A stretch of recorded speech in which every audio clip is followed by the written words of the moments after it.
मी पुन्हा एकदा सांगतो, दाव्यानं सांगतो की मराठा समाजाकरताचे निर्णय मी मुख्यमंत्री असताना आणि त्यानंतर शिंदेसाहेब मुख्यमंत्री असतानाच झाले आहेत.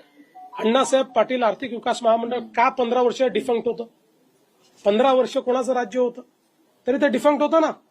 मी ते उभं केलं आणि आज 1.5 लाख उद्योजक आमच्या नरेंद्र पाटलांच्या माध्यमातून आज त्या ठिकाणी अण्णासाहेब पाटील आर्थिक विकास महामंडळाने तयार केले. आज सारथीच्या माध्यमातून IAS IPS ऑफिसर तयार होत आहेत, MPSCचे विद्यार्थी तयार होत आहेत, स्पर्धा परीक्षांमध्ये विद्यार्थी त्या ठिकाणी टिकतात. सारथी माझ्या काळात मी केलेला आहे आणि नंतर आम्ही पुन्हा शिंदे साहेबांच्या सरकारमध्ये ते स्ट्रेंथन केलंय.